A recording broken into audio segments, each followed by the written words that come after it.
अध्याय 11। सेक्स रूपांतरण का रहस्य। अमीरी की दिशा में 10वां कदम। रूपांतरण शब्द का आसान भाषा में अर्थ है किसी तत्व या ऊर्जा के प्रकार को दूसरे रूप में बदलना या परिवर्तित करना। सेक्स का भाव एक मानसिक अवस्था लेकर आता है। इस विषय में अज्ञान के कारण ये मानसिक अवस्था आम तौर पर शारीरिक रूप से संबद्ध की जाती है। अधिकांश लोगों को सेक्स का ज्ञान सही तरीके से हासिल नहीं होता है, इसलिए इसके केवल भौतिक स्वरूप ने उनके मस्तिष्क को पूर्वाग्रह से ग्रस्त कर रखा है। सेक्स के भाव के पीछे 3 रचनात्मक संभावनाएं हैं। 1. मानव जाति का स्थायीकरण। 2. स्वास्थ्य का संरक्षण।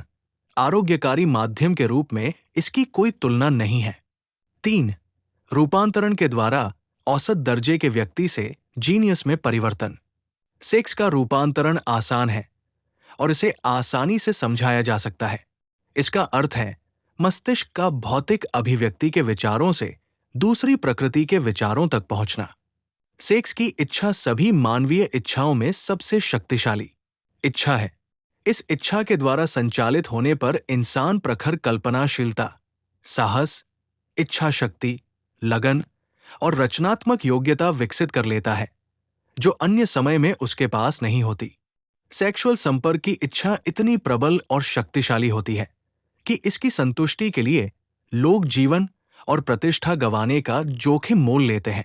यदि इसका दोहन किया जाए और इसे अन्य दिशाओं में मोड़ा जाए तो ये प्रेरक शक्ति अपने सभी तत्वों जैसे प्रखर कल्पनाशीलता, साहस इत्यादि को बनाए रखती है। इन सशक्त रचनात्मक शक्तियों का प्रयोग साहित्य, कला या किसी भी अन्य व्यवसाय में किया जा सकता है जिनमें अमीर बनना भी शामिल है। सेक्स ऊर्जा के रूपांतरण के लिए निश्चित रूप से इच्छा शक्ति के प्रयोग की आवश्यकता होती है, परंतु ये पुरस्कार इतना मूल्यवान है कि इसके लिए प्रयास करना ही चाहिए। सेक्सुअल अभिव्यक्ति की इच्छा जन्मजात और प्राकृतिक है। ये इच्छा नष्ट नहीं की जा सकती और इसे दबाया या तत्म नहीं किया जाना चाहिए, बल्कि इसे अभिव्यक्ति के उन रूपों में मोड़ा जाना चाहिए जिनसे इंसान के शरीर, मस्तिष्क और आत्मा समृद्ध होते हैं। यदि रूपांतरण के द्वारा इसे इस तरह से न मोड़ा जाए तो ये विशुद्ध शारीरिक चैनल से अभिव्यक्ति की मांग करेगी। नदी पर बांध बनाया जा सकता है और कुछ समय के लिए इसके पानी को नियंत्रित किया जा सकता है, परंतु अंततः ये पानी बाहर निकलने का रास्ता बना ही लेगा। यही सेक्स के भाव के बारे में सच है। इसे कुछ समय के लिए दबाया या नियंत्रित किया जा सकता है, परंतु अभिव्यक्ति के साधन खोजना इसकी प्रकृति में है। अगर इसे किसी रचनात्मक प्रयास में रूपांतरित न किया जाए तो ये कोई कम महत्वपूर्ण निकास खोज लेगा। उपलब्धि का उच्च विकसित सेक्स प्रकृति से संबंध। वो व्यक्ति भाग्यशाली है जिसने ये खोज लिया है कि सेक्स के भाव को रचनात्मक प्रयास में किस तरह मोड़ा जाए। वैज्ञानिक शोध ने इन महत्वपूर्ण तथ्यों का उद्घाटन किया है। 1. महानतम उपलब्धि वाले व्यक्तियों में उच्च विकसित सेक्स प्रकृति, हाईली डेवलप्ड सेक्स नेचर्स पाई जाती है। ये वे व्यक्ति होते हैं जिन्होंने सेक्स रूपांतरण की कला सीख ली है। 2. वे लोग जिन्होंने बहुत सारी दौलत कमाई है और साहित्य, कला, उद्योग, आर्किटेक्चर और प्रोफेशंस में अद्भुत शोहरता पाई है। उन्हें किसी महिला से प्रेरणा मिली है। वो शोध जिसके द्वारा ये खोजें की गई 2000 सालों तक की जीवनियों और इतिहास के पन्नों से किया गया, जहां भी ये प्रमाण उपलब्ध था कि कोई महिला या पुरुष महान उपलब्धि वाला था, वही ये संकेत भी था कि उनमें उच्च विकसित सेक्स प्रकृति भी थी। सेक्स का भाव एक उद्दाम शक्ति है जिसके खिलाफ गतिहीन शरीर जैसा कोई विरोध काम नहीं करता। इस भाव द्वारा संचालित होने पर लोगों में एक्शन की एक अद्भुत शक्ति आ जाती है। इस सत्य को समझ लें और आप इस वक्तव्य के महत्व को पकड़ लेंगे कि सेक्स रूपांतरण में रचनात्मक योग्यता का रहस्य शामिल है। किसी भी आदमी या जानवर की सेक्स ग्रंथियों को नष्ट कर दें और आपने एक्शन के प्रमुख स्रोत को हटा दिया है। इसके प्रमाण के लिए आप देखें कि उस जानवर का क्या होता है जिसे बधिया कर दिया गया हो। जब बैल को बधिया किया जाता है तो वो उतना ही पालतू हो जाता है जितनी की गाय। सेक्स ग्रंथि को हटाने का अर्थ है आदमी या जानवर के अंदर से संघर्ष की इच्छा को समाप्त कर देना। महिला के साथ भी यही होता है। मस्तिष्क के 10 आवेग। मानवीय मस्तिष्क आवेगों पर प्रतिक्रिया करता है, जिसके द्वारा ये कंपनों की उच्च दर पर पहुंचता है, जिन्हें उत्साह, रचनात्मक कल्पना, प्रबल इच्छा इत्यादि के नाम से जाना जाता है। वे आवेग जिन पर मस्तिष्क अधिक मुक्त रूप से प्रतिक्रिया करता है, ये है: 1. सेक्स अभिव्यक्ति की इच्छा। 2. प्रेम। 3. शोहरत, शक्ति या आर्थिक लाभ या धन की प्रबल इच्छा। 4. संगीत। 5. मित्रता, चाहे ये समलिंगियों में हो या विपरीत लिंग के दो लोगों के बीच हो। 6. दो या दो से अधिक लोगों के बीच सद्भाव पर आधारित मास्टरमाइंड गठबंधन, जो आध्यात्मिक या सांसारिक प्रगति के लिए आपस में एक हो जाते हैं। 7. साथ साथ झेला गया दुख, जो उन लोगों द्वारा अनुभव किया गया है जिन्हें प्रताड़ित किया गया। 8. आत्म सुझाव। 9. डर। 10. मादक द्रव्य और शराब। सेक्स अभिव्यक्ति की इच्छा आवेगों की सूची में शीर्ष पर आती है, जो सबसे प्रभावी ढंग से मस्तिष्क को ऊंचा उठा देते हैं और शारीरिक एक्शन के पहियों को चालू कर देते हैं। इन आवेगों में से 8 प्राकृतिक और रचनात्मक है, 2 विध्वंसक है। यहां पर सूची इस उद्देश्य से दी गई है ताकि आप मस्तिष्क प्रेरणा के प्रमुख स्रोतों का तुलनात्मक अध्ययन करने में समर्थ हों। इस अध्ययन से आप ये देख सकेंगे कि सेक्स का भाव बहुत बड़े अंतर से सबसे गहन और सशक्त मस्तिष्क आवेग है।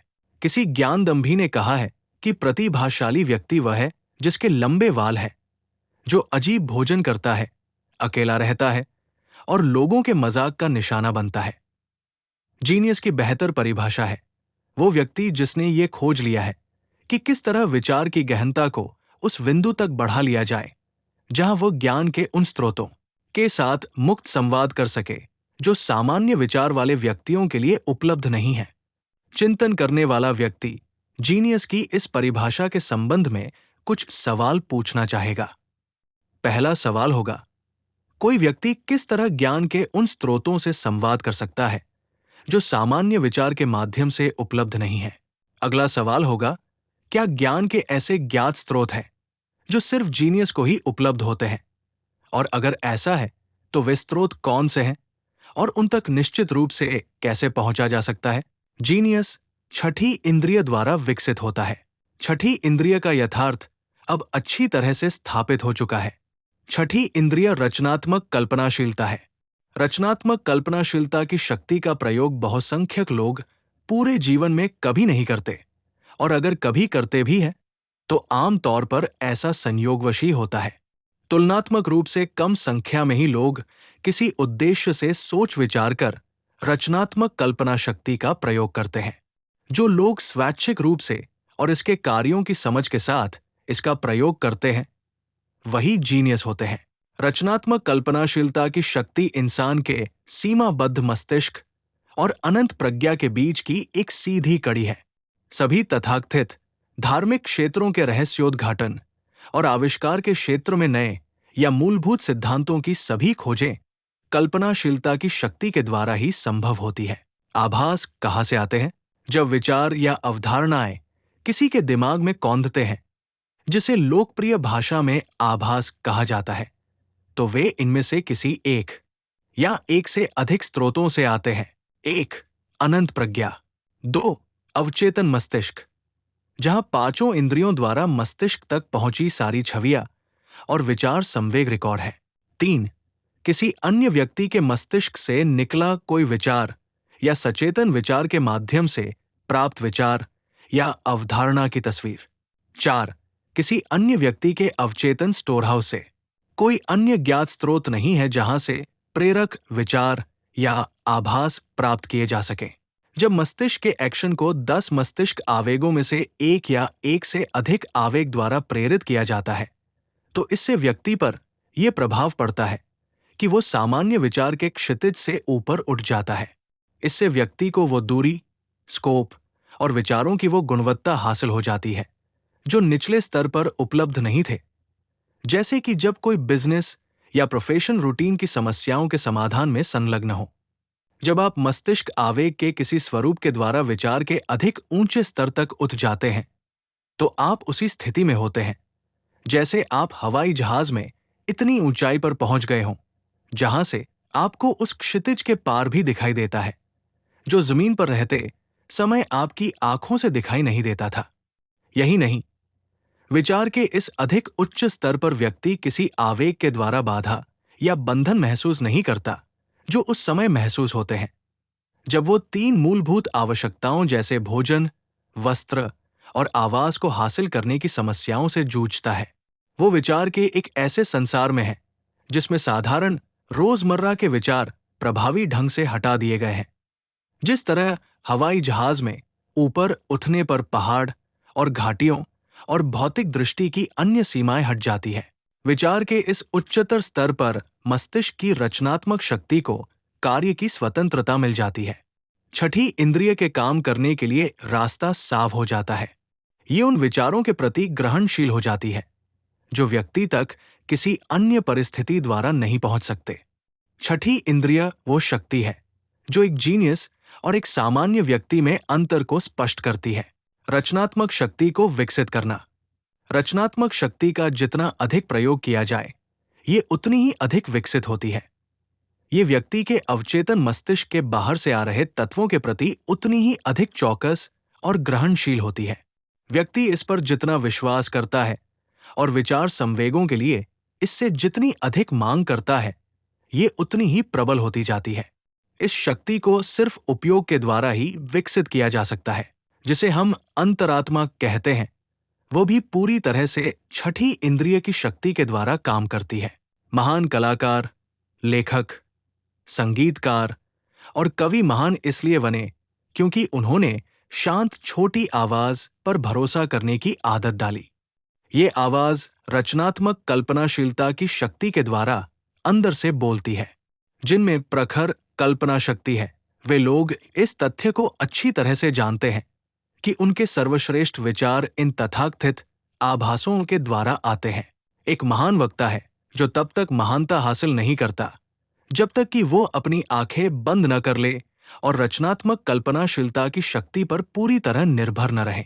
जब ये पूछा गया कि वो अपने भाषण के क्लाइमैक्स पर पहुंचने से ठीक पहले अपनी आंखें क्यों बंद कर लेता है, तो उसने जवाब दिया, मैं ऐसा इसलिए करता हूं क्योंकि तब मैं उन विचारों को व्यक्त करता है जो मेरे भीतर से आते हैं। अमेरिका के सबसे सफल और सबसे प्रसिद्ध फाइनेंसरों में से एक की आदत थी कि वो निर्णय लेने से पहले 2 या 3 मिनट तक आंखें बंद कर लेता था। जब उससे पूछा गया कि वो ऐसा क्यों करता था, तो उसने जवाब दिया, आंखें बंद होने से मैं सुपीरियर प्रज्ञा के स्रोत से विचार हासिल करने में समर्थ होता हूं। एक आविष्कारक ने किस तरह अपने सर्वश्रेष्ठ विचार प्राप्त किए? मैरीलैंड के चेवी चेज के स्वर्गीय डॉक्टर एल्मर आर गेट्स ने 200 से अधिक उपयोगी पेटेंट कराए, जिनमें से कई मूलभूत थे, और उन्होंने ऐसा रचनात्मक शक्ति के प्रयोग और विकास की प्रक्रिया के द्वारा किया। उनका तरीका महत्वपूर्ण भी है और रोचक भी। ये हर उस व्यक्ति के काम का है जो जीनियस के स्तर तक उठने में रुचि रखता है, जिस श्रेणी में डॉक्टर गेट्स निस्संदेह आते हैं। डॉक्टर गेट्स सचमुच महान थे, हालांकि वे दुनिया के कम प्रचारित वैज्ञानिकों में से एक थे।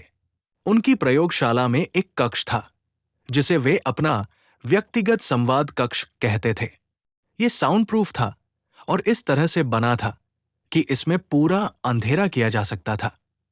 इसमें एक छोटी टेबल थी जिस पर वे अपना राइटिंग पैड रखते थे। इस टेबल के सामने दीवार पर एक बिजली का पुश बटन था जिससे बल्ब जलते और बंद होते थे। जब डॉक्टर गेट्स की इच्छा होती थी कि वे अपनी रचनात्मक शक्ति के द्वारा उपलब्ध शक्तियों से मदद लें, तो वे इस कमरे में जाकर टेबल के सामने बैठ जाते थे और बत्तियां बुझाकर उस खोज के सभी ज्ञात तत्वों पर ध्यान एकाग्र करते थे जिस पर वे काम कर रहे थे। वे तब तक इसी स्थिति में बने रहते थे जब तक कि कुछ विचार उनके दिमाग में कौंध नहीं जाते थे। इस तरह से उस खोज के अनजान तत्व उनके दिमाग में आते थे। एक अवसर पर विचार इतनी तेजी से आए कि उन्हें लगभग 3 घंटे तक लिखने के लिए विवश होना पड़ा। जब विचारों का प्रवाह समाप्त हो गया और उन्होंने अपने नोट्स देखे तो उन्होंने पाया कि उनमें उन सिद्धांतों का विस्तार से वर्णन है जिसके बारे में वैज्ञानिक जगत में ज्ञात डाटा की कोई तुलना ही नहीं थी। यही नहीं, नोट्स में उनकी समस्या का जवाब बुद्धिमत्तापूर्वक और सिलसिलेवार प्रस्तुत किया गया था। डॉक्टर गेट्स ने व्यक्तियों और कॉरपोरेशंस के लिए विचारों के लिए बैठकर अपनी आजीविका कमाई। अमेरिका के कुछ सबसे बड़े कॉरपोरेशन उन्हें प्रति घंटे के हिसाब से भारी फीस दिया करते थे ताकि वे विचारों के लिए बैठें। तार्किक शक्ति अक्सर गड़बड़ होती है क्योंकि ये काफी हद तक व्यक्ति के संचित अनुभव से निर्देशित होती है। अनुभव के द्वारा ज्ञात सारा ज्ञान सही नहीं होता। रचनात्मक शक्ति के द्वारा प्राप्त विचार अधिक विश्वसनीय होते हैं क्योंकि वे ऐसे स्रोतों से आते हैं जो मस्तिष्क की तार्किक शक्ति के उपलब्ध स्रोतों से अधिक विश्वसनीय होते हैं। जीनियसों द्वारा प्रयुक्त तरीके अब आपके लिए उपलब्ध हैं। जीनियस और साधारण क्रैंक आविष्कारक में सबसे बड़ा अंतर यह है कि जीनियस अपनी रचनात्मक कल्पना शक्ति के द्वारा काम करता है, जबकि साधारण व्यक्ति इस शक्ति के बारे में कुछ नहीं जानता। वैज्ञानिक आविष्कारक संश्लिष्ट और रचनात्मक दोनों ही तरह की कल्पना शक्तियों का प्रयोग कर सकता है। उदाहरण के तौर पर, एक वैज्ञानिक आविष्कारक कोई खोज शुरू करता है तो वो संश्लिष्ट शक्ति, तार्किक शक्ति द्वारा अनुभव के माध्यम से संचित अपने ज्ञात विचारों या सिद्धांतों को इकट्ठा और संगठित कर लेता है। अगर उसे लगता है कि यह संचित ज्ञान उसके आविष्कार के लिए पर्याप्त नहीं है, तो वो ज्ञान के उन स्रोतों का सहारा लेता है जो उसकी रचनात्मक शक्ति के प्रयोग द्वारा उसके लिए उपलब्ध है। वो तरीका जिसके द्वारा वो ऐसा करता है हर व्यक्ति के साथ बदलता है, परंतु ये उसकी तकनीक का सार है। 1. वो अपने मस्तिष्क को प्रेरित करता है ताकि ये सामान्य से अधिक ऊंचे स्तर पर काम करे, और इसके लिए वह 10 मस्तिष्क आवेगों में से एक या इससे अधिक का या अपनी पसंद के किसी अन्य आवेग का प्रयोग कर सकता है। 2. वो अपने आविष्कार के सभी ज्ञात तत्वों पर ध्यान एकाग्र करता है और अपने दिमाग में आविष्कार से संबंधित सभी अज्ञात तत्वों की एक पूरी तस्वीर बना लेता है। वो इस तस्वीर को अपने मस्तिष्क में रखता है जब तक कि ये अवचेतन मस्तिष्क द्वारा पकड़ न ली जाए, और फिर वो अपने दिमाग से सारे विचारों को साफ कर देता है और इंतजार करता है कि उत्तर उसके दिमाग में कौंध जाएंगे। कई बार परिणाम निश्चित और तत्काल होते हैं, बाकी समय परिणाम नकारात्मक होते हैं जो छठी इंद्रिय या रचनात्मक शक्ति के विकास की अवस्था पर निर्भर करते हैं। एडिसन ने बिजली के बल्ब को बनाने के लिए अपनी कल्पना की संश्लिष्ट शक्ति के द्वारा 10,000 से अधिक विचार संयोजन किए। फिर वे रचनात्मक शक्ति के द्वारा विश्वसनीय स्रोत से जुड़े और उन्हें अपनी समस्या का समाधान मिल गया जिससे वे बल्ब बना पाए। फोनोग्राफ बनाते समय भी उनका यही अनुभव था। काफी विश्वसनीय प्रमाण है कि रचनात्मक कल्पनाशीलता की शक्ति का अस्तित्व है। ये प्रमाण उन लोगों के सटीक विश्लेषण से उपलब्ध है जो विभिन्न क्षेत्रों में लीडर बनते हैं, हालांकि उन्हें अधिक शिक्षा का लाभ नहीं मिला। लिंकन महान लीडर के प्रसिद्ध उदाहरण हैं जिन्होंने रचनात्मक कल्पनाशीलता की शक्ति के प्रयोग द्वारा महानता हासिल की। उन्होंने इस शक्ति को प्रेम के आवेग के परिणाम स्वरूप खोजा, जिसका अनुभव उन्हें इन रूटलेज से मिलने के बाद हुआ। जीनियस के स्रोत के अध्ययन के संबंध में यह सर्वाधिक महत्व का वक्तव्य है। सेक्स की प्रेरक शक्ति। उन महान लीडर्स के रिकॉर्ड से इतिहास के पन्ने भरे हुए हैं जिनकी उपलब्धियों के पीछे किसी औरत का प्रभाव था जिसने कामिच्छा के आवेग के द्वारा उनके मस्तिष्क में रचनात्मक शक्ति को जागृत कर दिया।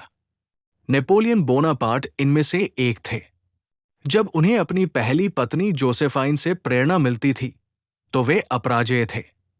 जब उनकी तार्किक शक्ति ने उन्हें प्रेरित किया कि वे जोसेफाइन को दरकिनार कर दें, तो उनका पतन शुरू हो गया। उनकी पराजय और सेंट हेलेना उनसे ज्यादा दूर नहीं थे। हम आसानी से अमेरिका के दर्जनों प्रसिद्ध व्यक्तियों का उदाहरण दे सकते हैं, और ऐसा सिर्फ शालीनता की मांग की वजह से नहीं कर रहे हैं, जो अपनी पत्नियों के प्रेरक प्रभाव के माध्यम से उपलब्धि की महान ऊंचाइयों तक पहुंचे, परंतु जब धन और शक्ति का जुनून उनके दिमाग पर चढ़ गया और जब वे अपनी पुरानी पत्नी के स्थान पर नई पत्नी ले आए, तो उनके पतन का दौर शुरू हो गया। नेपोलियन वो पहला आदमी नहीं था जिसने ये खोजा कि सही स्रोत से आने वाले सेक्स का प्रभाव किसी अन्य विकल्प से अधिक सशक्त होता है, जिसे केवल तर्क द्वारा रचा जाए। मानवीय मस्तिष्क आवेग पर प्रतिक्रिया करता है। समस्त आवेगों में महानतम और सबसे सशक्त आवेग है कामिच्छा। जब इसका दोहन किया जाए और इसे रूपांतरित किया जाए तो ये प्रेरक शक्ति इंसानों को विचार के अधिक उच्च आकाश तक उठाने में समर्थ है, जिसके द्वारा वे चिंता और छुटपुट परेशानियों के स्रोतों को दूर करने में सक्षम हो जाते हैं, जो निचले स्तर पर उनकी राह में रोड़े बने हुए थे। याद को ताज़ा करने के उद्देश्य से हम यहाँ पर कुछ महान उपलब्धि वाले लोगों के नाम प्रस्तुत कर रहे हैं, जिनमें से हर एक में काम प्रवृत्ति उच्च स्तर की थी। उनकी प्रतिभा निस्संदेह शक्ति के उस स्रोत में पाई जाती है जो सेक्स ऊर्जा में रूपांतरित होती है।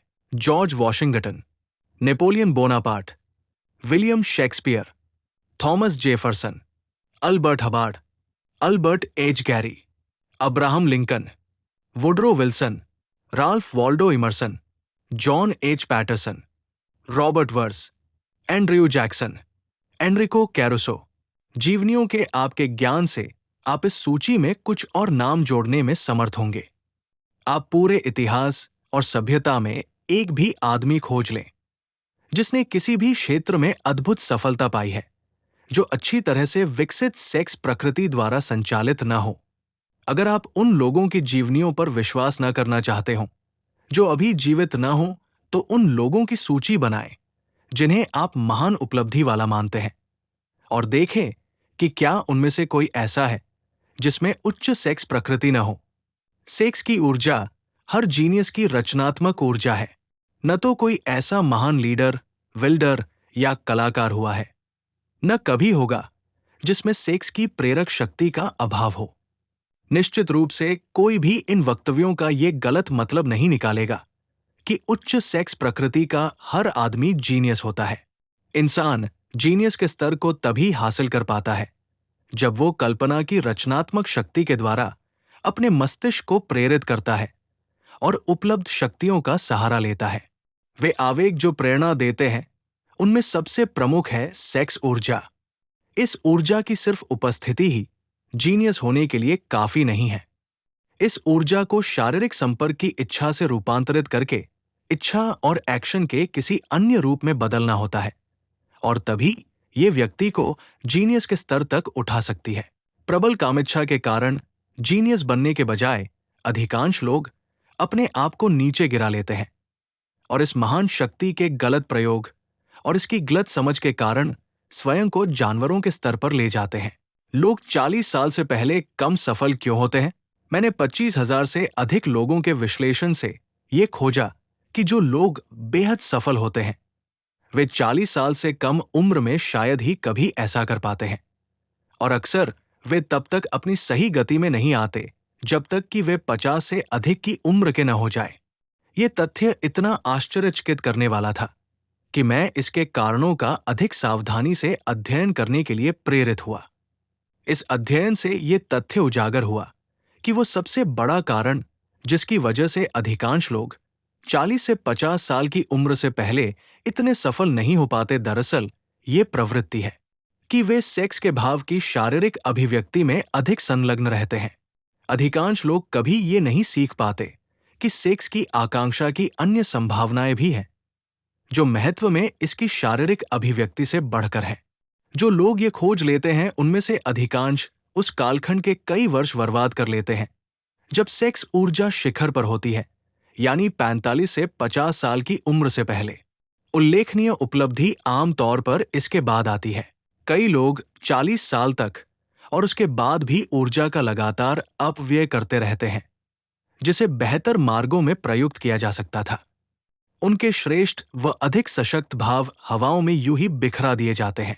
सेक्सुअल अभिव्यक्ति की आकांक्षा समस्त मानवीय भावों में सबसे प्रबल और सशक्त है, और इसी कारण जब इस आकांक्षा का दोहन किया जाता है और इसे शारीरिक अभिव्यक्ति के बजाय अन्य मार्गों पर प्रयुक्त किया जाता है, तो ये किसी को भी महान उपलब्धि के स्तर पर ले जा सकती है। समस्त मानसिक आवेगों में महानतम। इतिहास में ऐसे लोगों के उदाहरण कम नहीं हैं जिन्होंने कृत्रिम मानसिक प्रेरकों जैसे अल्कोहल या मादक द्रव्यों के प्रयोग के द्वारा परिणाम हासिल किए। एडगर एलन पो ने द रेवन शराब के नशे में लिखी, ऐसे सपने देखते हुए लिखी जो किसी इंसान ने इससे पहले देखने का साहस कभी नहीं किया था। जेम्स व्हिटकॉम राइले ने अपना सर्वश्रेष्ठ लेखन शराब के नशे में ही किया। शायद इसीलिए उन्होंने देखा कि वास्तविकता और स्वप्न में क्रमबद्ध संयोजन है। नदी के ऊपर मिल और धारा के ऊपर कोहरा। रॉबर्ट बर्न्स ने भी नशे की हालत में अपना सर्वश्रेष्ठ लेखन किया, परंतु ये याद रखा जाना चाहिए कि ऐसे कई लोगों ने अंत में खुद को नष्ट कर लिया। प्रकृति ने अपना स्वयं का ऐसा प्रेरक द्रव बनाया है जिसके द्वारा इंसान अपने मस्तिष्क को सुरक्षित रूप से प्रेरित कर सकते हैं और अच्छे और दुर्लभ विचार हासिल कर सकते हैं जो न जाने कहां से आते हैं। प्रकृति के प्रेरकों का कोई संतोषजनक विकल्प आज तक नहीं खोजा गया है। मनोवैज्ञानिक जानते हैं कि सेक्स आकांक्षा और आध्यात्मिक आकांक्षा में एक बहुत करीबी संबंध होता है। वो तथ्य जिससे उन लोगों का अजीब व्यवहार स्पष्ट होता है जो धार्मिक उन्माद में शामिल होते हैं, जो कविलाई संस्कृति में आम होते हैं। संसार मानवीय भाव द्वारा शासित है और सभ्यता का भाग्य भी इसी से स्थापित होता है। लोग अपने कार्यों में तर्क से उतना प्रभावित नहीं होते जितने कि भावनाओं से। मस्तिष्क की रचनात्मक शक्ति पूरी तरह भावनाओं से संचालित होती है, न कि ठंडे तर्क से। समस्त मानवीय भावों में सबसे सशक्त भाव सेक्स का भाव है। अन्य मस्तिष्क प्रेरक आवेग भी हैं, जिनमें से कुछ को सूची में रखा भी गया है, परंतु उनमें से कोई भी या वे सब मिलकर भी सेक्स की प्रेरक शक्ति का मुकाबला नहीं कर सकते। मस्तिष्क प्रेरक आवेग वह प्रभाव है जो विचार की गहनता को अस्थायी या स्थायी तौर पर बढ़ा सकता है। जिन 10 प्रमुख प्रेरकों का वर्णन किया गया है वे सबसे आम प्रेरक है। इन स्रोतों के द्वारा इंसान अनंत प्रज्ञा से संपर्क कर सकता है या अपनी इच्छा से अपने या किसी दूसरे व्यक्ति के अवचेतन मस्तिष्क के स्टोरहाउस में प्रवेश कर सकता है। ये जीनियस का तरीका होता है, व्यक्तिगत चुंबकीयता का स्टोरहाउस। एक टीचर ने 30,000 से अधिक सेल्समैनों के प्रयासों को प्रशिक्षित और निर्देशित किया। उन्होंने ये आश्चर्यजनक खोज की कि हाईली सेक्स्ड लोग सबसे अधिक प्रभावी सेल्समैन होते हैं। इसके पीछे कारण यह है कि व्यक्तित्व के जिस तत्व को व्यक्तिगत चुंबकीयता कहा जाता है वो सेक्स ऊर्जा से अधिक कुछ नहीं है। हाईली सेक्स्ड लोगों में हमेशा चुंबकीयता की प्रचुर मात्रा होती है। समझ और विकास के द्वारा इस महत्वपूर्ण शक्ति का प्रयोग लोगों के साथ संबंधों में बहुत लाभ दिलवा सकता है। ये ऊर्जा दूसरों के साथ निम्न माध्यमों से संप्रेषित की जा सकती है। 1. हाथ मिलाना। हाथ का स्पर्श तत्काल चुंबकीयता की उपस्थिति या अनुपस्थिति के बारे में बता देता है। 2. आवाज की टोन चुंबकीयता या सेक्स ऊर्जा वह तत्व है जिससे आवाज रंगीन या संगीतमय या आकर्षक बनती है। 3. पोस्चर और शरीर की स्थिति। हाईली सेक्स्ड लोग तेजी से और शालीनता और सहजता से चलते हैं। 4. विचार के कंपन। हाईली सेक्स्ड लोग सेक्स के भाव को अपने विचारों में मिश्रित कर लेते हैं या ऐसा अपनी इच्छानुसार कर सकते हैं और इस तरह से वे अपने चारों तरफ के लोगों को प्रभावित कर सकते हैं। 5. शरीर की सजावट। जो लोग हाईली सेक्स्ड होते हैं वे अपनी व्यक्तिगत छवि के बारे में आम तौर पर बहुत सजग रहते हैं। वे आम तौर पर उस स्टाइल के कपड़े चुनते हैं जिनसे उनका व्यक्तित्व, शरीर और रंग आकर्षक बने। सेल्समैनों को काम पर रखते समय अधिक सक्षम सेल्स मैनेजर सबसे पहले जिस गुण को देखता है वो है व्यक्तिगत चुंबकीयता, जो सेल्समैन की पहली आवश्यकता है।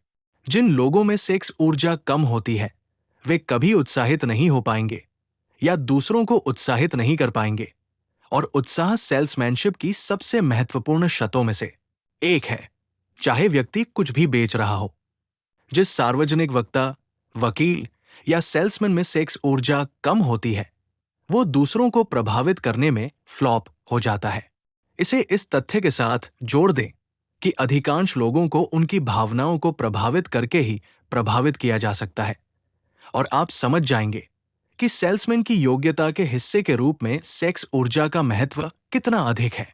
मास्टर सेल्समैन सेलिंग में महारत इसलिए हासिल कर लेते हैं क्योंकि वे जाने जाने में सेक्स ऊर्जा को सेल्स उत्साह में रूपांतरित कर लेते हैं। इस वक्तव्य में सेक्स रूपांतरण के वास्तविक अर्थ का बहुत ही प्रैक्टिकल सुझाव पाया जा सकता है। जो सेल्समैन ये जानता है कि किस तरह अपने दिमाग को सेक्स के विषय से दूर हटाया जाए और इसे सेल्स प्रयास में लगाया जाए और इस कार्य को उतने ही उत्साह और संकल्प से किया जाए जितना कि वह इसके मौलिक लक्ष्य में लगाता, उस सेल्समैन ने सेक्स रूपांतरण की कला हासिल कर ली है, भले ही वो इस बात को जानता हो या न जानता हो। बहुत संख्यक सेल्समैन जो अपनी सेक्स ऊर्जा को रूपांतरित करते हैं, वे बिना ये जाने ऐसा करते हैं। उन्हें ये पता ही नहीं होता कि वे क्या कर रहे हैं और कैसे कर रहे हैं। सेक्स ऊर्जा के रूपांतरण के लिए अधिक इच्छा शक्ति की जरूरत होती है और आम आदमी इस उद्देश्य के लिए इतनी इच्छा शक्ति जुटाने की परवाह नहीं करता। जिन लोगों को इस रूपांतरण के लिए पर्याप्त इच्छा शक्ति जुटाना कठिन लगता है, वे इस योग्यता को धीरे धीरे हासिल कर सकते हैं। इसमें हालांकि इच्छा शक्ति की आवश्यकता होती है, परंतु इसके पुरस्कार प्रयासों से अधिक मिलते हैं। सेक्स के बारे में गलत विश्वास व्यक्तित्व को क्षति पहुंचाते हैं। सेक्स एक ऐसा विषय है जिसके बारे में अधिकांश लोग अक्षम्य रूप से अज्ञानी हैं। सेक्स की आकांक्षा को बुरी तरह से गलत समझा गया है, दोषी ठहराया गया है और इसका मखौल उड़ाया गया है। ऐसा अज्ञानी लोगों ने भी किया है और बुरी मानसिकता वाले लोगों ने भी किया है। जिन पुरुषों और स्त्रियों को हाईली सेक्सुअल प्रकृति का वरदान मिला है, हाँ, वरदान उन्हें आमतौर पर ऐसे व्यक्तियों के रूप में माना जाता है जिन पर नजर रखी जानी चाहिए। उन्हें वरदान मिलने के बजाय आमतौर पर ऐसा माना जाता है जैसे उन्हें अभिशाप मिला है। प्रबुद्धता के इस युग में भी करोड़ों लोग इस हीन भावना के शिकार हैं क्योंकि उनका ये गलत विश्वास है कि हाईली सेक्स नेचर एक अभिशाप है। सेक्स ऊर्जा के गुणों के बारे में इन बातों से ये नहीं समझ लेना चाहिए कि उन्मुक्त सेक्स की वकालत की जा रही है। सेक्स की भावना तभी एक सद्गुण है जब इसका बुद्धिमानी और सावधानी से प्रयोग किया जाए। इसका दुरुपयोग किया जा सकता है और अक्सर किया भी जाता है, उस हद तक कि ये शरीर और मस्तिष्क दोनों को समृद्ध बनाने के बजाय इन्हें नीचे गिराती है। लेखक को ये महत्वपूर्ण लगा जब उसने पाया कि हर महान लीडर की उपलब्धियों के पीछे किसी महिला की प्रेरणा थी। कई उदाहरणों में ये महिला एक संकोची, खुद को नकारने वाली पत्नी थी जिसके बारे में जनता ने बहुत कम या बिल्कुल भी नहीं सुना। कुछ उदाहरणों में प्रेरणा का स्रोत दूसरी औरत में पाया गया। हर बुद्धिमान व्यक्ति जानता है कि शराब या मादक द्रव्यों के द्वारा अधिकता में प्रेरक आवेग असंयम का विध्वंसक रूप है। हर व्यक्ति ये नहीं जानता कि सेक्स की अभिव्यक्ति में अति संलग्नता एक ऐसी आदत बन जाती है जो रचनात्मक प्रयास के लिए उतनी ही विनाशक और घातक होती है जितने की मादक द्रव्य या शराब। सेक्स के पीछे पगलाया आदमी नशे में पगलाए व्यक्ति से भिन्न नहीं होता। दोनों ही अपने तर्क और इच्छा शक्ति पर नियंत्रण खो बैठे हैं। हाइपोकॉन्ड्रिया, काल्पनिक बीमारी, के कई मामले सेक्स के सच्चे कार्य के अज्ञान के कारण विकसित आदतों से उत्पन्न होते हैं। ये देखा जा सकता है कि सेक्स रूपांतरण के विषय में अज्ञानी व्यक्ति पर एक तरफ तो बहुत अधिक पेनल्टी ठोंक देता है और दूसरी तरफ उसे उतने ही अधिक लाभों से वंचित रखता है। सेक्स के विषय में चारों तरफ फैला अज्ञान इस तथ्य के कारण है कि ये विषय रहस्य और अंधकारमय मौन में लिपटा हुआ है। रहस्य और मौन के षड्यंत्र का युवा लोगों पर वही प्रभाव होता है जितना कि निषेध के मनोविज्ञान का। इसका परिणाम ये होता है कि लोगों की जिज्ञासा बढ़ जाती है कि वे इस विषय के बारे में अधिक ज्ञान हासिल करें। वेरबोटन, ये कानून बनाने वालों और डॉक्टरों के लिए शर्म की बात है कि इस विषय में जानकारी आसानी से उपलब्ध नहीं है, क्योंकि इन्हीं लोगों को, युवाओं को इस विषय में शिक्षित करना चाहिए। 40 के बाद के लाभदायक वर्ष। बहुत कम ऐसा होता है कि कोई व्यक्ति किसी भी क्षेत्र में उच्च रचनात्मक प्रयास में 40 साल की उम्र से पहले दाखिल हो। औसत व्यक्ति की महानतम रचनात्मक क्षमता की उम्र 40 और 60 के बीच होती है। ये वक्तव्य हजारों स्त्री पुरुषों के विश्लेषण पर आधारित है। ये उन लोगों के लिए उत्साहवर्धक होना चाहिए जो 40 साल से पहले सफल नहीं हो पाए हैं, और उन लोगों के लिए भी जो बुढ़ापे के आगमन को लेकर भयभीत हैं, यानी जो 40 साल के बिंदु के आसपास है। 40 और 50 साल के बीच के वर्ष आम तौर पर सबसे लाभदायक होते हैं। इंसान को इस उम्र पर आते समय डर से कांपना नहीं चाहिए, बल्कि आशा और उत्सुकता से इसकी प्रतीक्षा करनी चाहिए।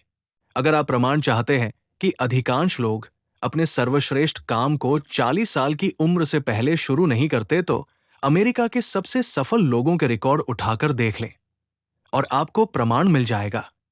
हेनरी फोर्ड तब तक सचमुच सफल नहीं हुए थे जब तक कि उन्होंने 40 पार नहीं कर लिया था।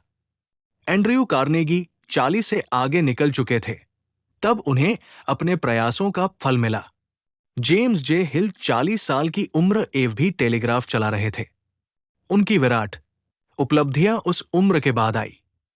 अमेरिकी उद्योगपतियों और फाइनेंसरों की जीवनियां इस प्रमाण से भरी हुई है कि 40 से 60 के बीच का कालखंड इंसान का सबसे अधिक उत्पादक कालखंड रहता है। 30 और 40 के बीच की उम्र में आदमी सेक्स रूपांतरण की कला को समझना शुरू करता है, अगर वो कभी सीखता है तो। ये खोज आम तौर पर संयोगवश होती है, और आम तौर पर जो आदमी इसे खोजता है वो इसके बारे में पूरी तरह से अनजान होता है। उसे दिख सकता है कि उसकी उपलब्धि की शक्तियां 35 से 40 साल के आसपास बढ़ गई है, परंतु अधिकांश प्रकरणों में वो इस परिवर्तन के बारे में नहीं जानता।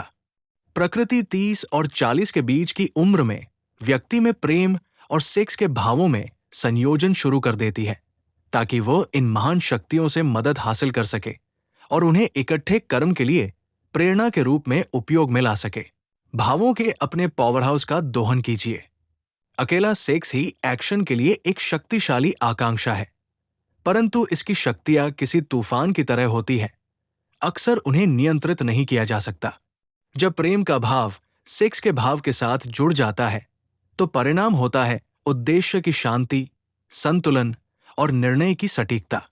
40 की उम्र तक पहुंच चुका कौन व्यक्ति इतना दुर्भाग्यशाली होगा कि वो इन वक्तव्यों का विश्लेषण करने में असमर्थ हो और अपने खुद के अनुभव से इसका समर्थन न करे। किसी महिला को खुश करने की उसकी इच्छा से प्रेरित होकर, जो पूरी तरह सेक्स के भाव पर आधारित होती है, इंसान महान उपलब्धि हासिल करने में समर्थ होता है, परंतु उसके कार्य असंगठित, विकृत और पूरी तरह विध्वंसक हो सकते हैं। जब कोई पुरुष किसी महिला को खुश करने के लिए सिर्फ सेक्स के उद्देश्य से ही संचालित होता है, तो वो चोरी कर सकता है, धोखा दे सकता है और यहां तक कि हत्या भी कर सकता है। परंतु जब सेक्स के भाव में प्रेम का भाव मिश्रित हो जाता है, तो यही आदमी अपने कार्यों को अधिक बुद्धिमानी, संतुलन और तर्कपूर्ण ढंग से करेगा। प्रेम, रोमांस और सेक्स, ये सभी भाव इंसान को महान उपलब्धि की ऊंचाइयों तक ले जाने में समर्थ है। प्रेम वो भाव है जो सेफ्टी वॉल्व का कार्य करता है और संतुलन और रचनात्मक प्रयास सुनिश्चित करता है। जब ये तीनों भाव मिल जाते हैं, तो व्यक्ति जीनियस की ऊंचाइयों को छू लेता है। भाव मस्तिष्क की अवस्थाएं हैं। प्रकृति ने इंसान को मस्तिष्क की एक केमिस्ट्री प्रदान की है, जो उसी तरह से काम करती है जिस तरह की पदार्थ की केमिस्ट्री के सिद्धांत। ये एक सुपरिचित तथ्य है कि पदार्थ की केमिस्ट्री की मदद से कोई केमिस्ट कुछ तत्वों को मिलाकर जहर बना ले, जिनमें से एक भी तत्व सही मात्रा में नुकसानदायक न हो। भावनाएं भी इसी तरह से मिलकर जहर बनती है। सेक्स और ईर्ष्या जब आपस में मिलते हैं, तो इंसान एक पागल जानवर बन सकता है।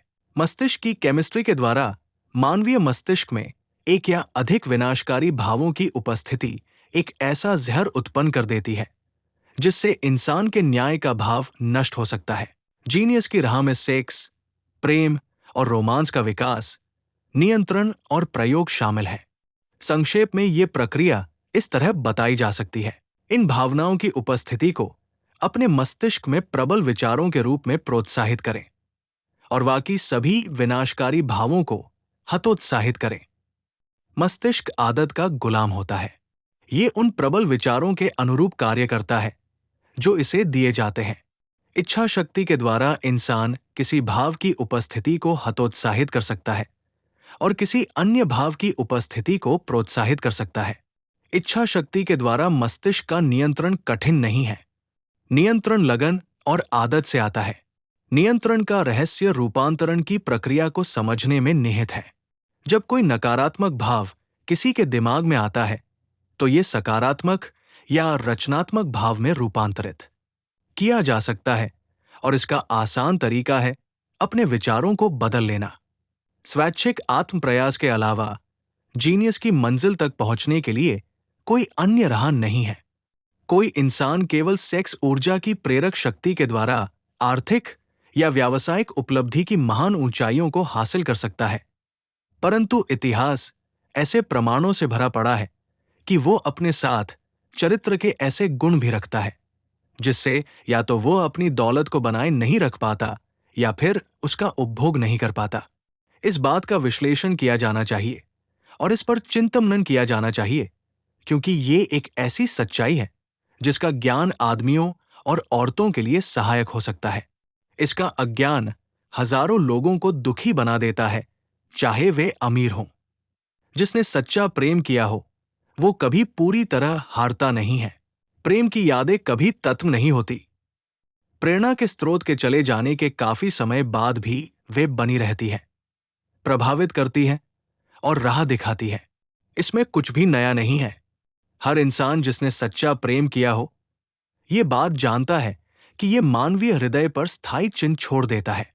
प्रेम का प्रभाव स्थायी है क्योंकि प्रेम की प्रकृति आध्यात्मिक है। जिसे प्रेम उपलब्धि की महान ऊंचाइयों तक पहुंचने के लिए प्रेरित न कर सके वो व्यक्ति दुर्भाग्यशाली है। हालांकि वो जीवित प्रतीत होता है, परंतु सच तो ये है कि वह मुर्दा है। अपने कल को याद कीजिए और अपने मस्तिष्क को बीते हुए प्रेम की सुंदर स्मृतियों से नहलाइए। ये वर्तमान चिंताओं के तनावों के प्रभाव को मंद कर देगा। यह आपको जीवन की अप्रिय वास्तविकताओं से मुक्ति का स्रोत प्रदान करेगा। और हो सकता है, कौन जाने, फंतासी के संसार में इस अस्थायी विचरण के दौरान आपका मस्तिष्क आपको ऐसे विचार या योजनाएं प्रदान कर दे जो आपके जीवन का पूरा आर्थिक या आध्यात्मिक स्टेटस बदल दे। अगर आपको विश्वास है कि आप दुर्भाग्यशाली हैं क्योंकि आपने प्रेम किया है और आपका प्रेम खो गया है, तो इस विचार को दूर भगाएं। जिसने सच्चा प्रेम किया हो वो कभी पूरी तरह से उसे नहीं गवा सकता। प्रेम थोड़ा सनकी और तुनक मिजाज होता है। ये अपनी इच्छा से आता है और बिना चेतावनी दिए चला जाता है। जब तक ये मौजूद है तब तक इसे स्वीकार करें और इसका आनंद लें, परंतु इसके जाने के बाद इसके बारे में चिंता करके समय बर्बाद न करें। आपके चिंता करने से ये वापस नहीं आ जाएगा। इस विचार को भी दिल से निकाल दें कि प्रेम सिर्फ एक ही बार आता है। प्रेम अनंत बार आ सकता है और जा सकता है, परंतु कोई भी दो प्रेम अनुभव एक से नहीं होते।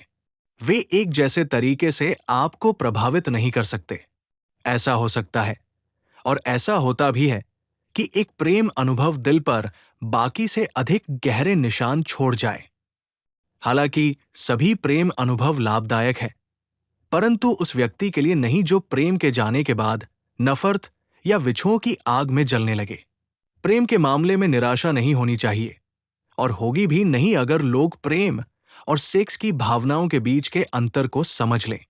महत्वपूर्ण अंतर यह होता है कि प्रेम आध्यात्मिक है जबकि सेक्स जीव वैज्ञानिक है।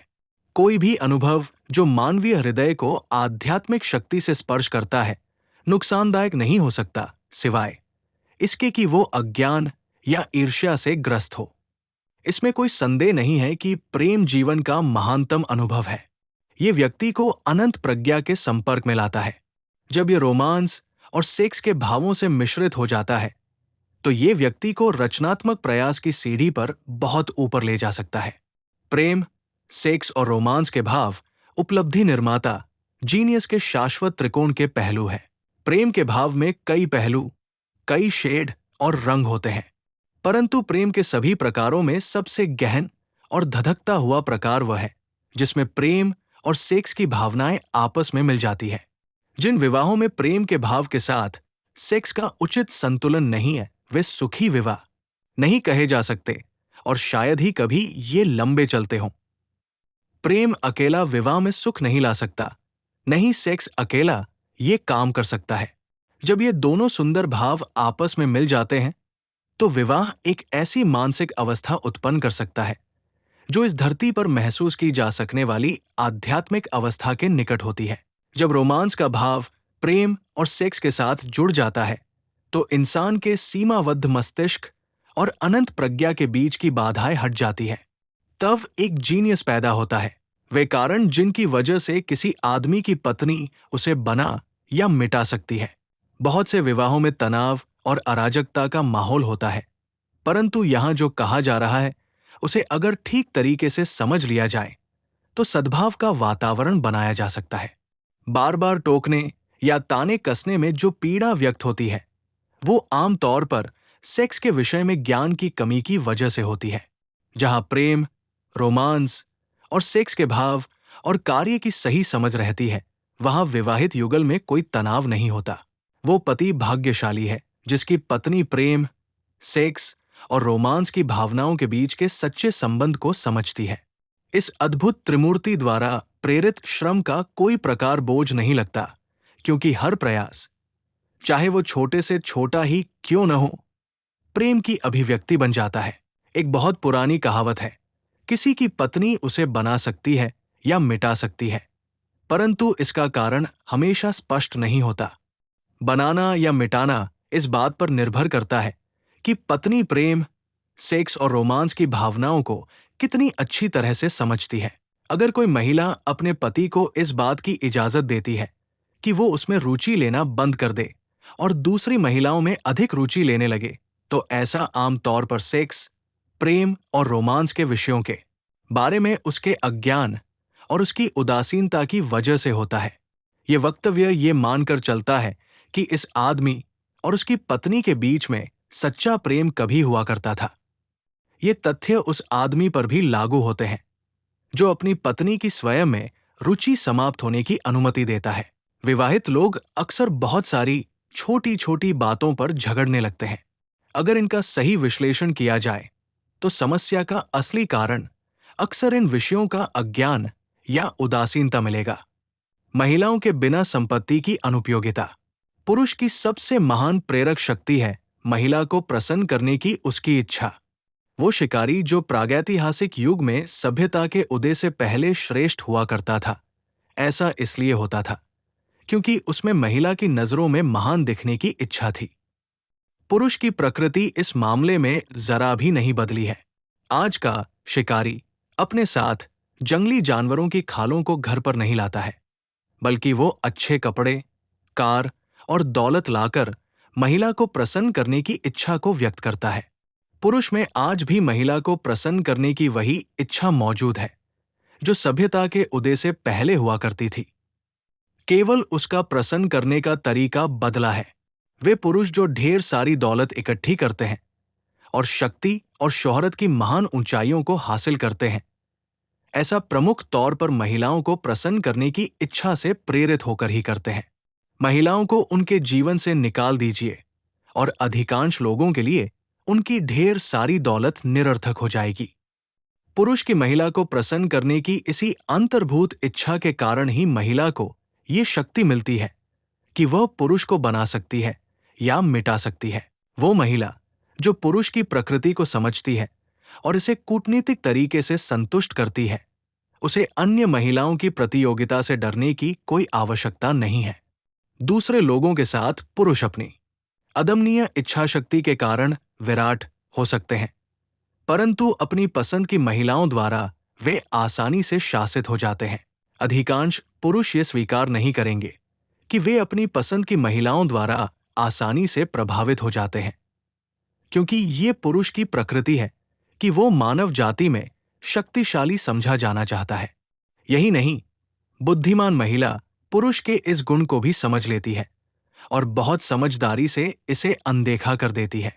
कुछ पुरुष जानते हैं कि वे अपनी पसंद की महिलाओं, अपनी पत्नी, अपनी प्रेमिका, अपनी माता और बहनों से प्रभावित हो रहे हैं, परंतु वे कूटनीति से इस प्रभाव के विरुद्ध विद्रोह नहीं करते।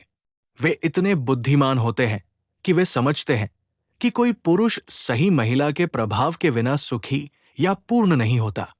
वो पुरुष जो इस महत्वपूर्ण सच्चाई को नहीं समझ पाता, वो खुद को उस शक्ति से वंचित कर देता है जिसने पुरुषों को सफलता दिलाने में इतनी अधिक मदद की है जितनी बाकी सभी शक्तियां मिलकर भी नहीं करती।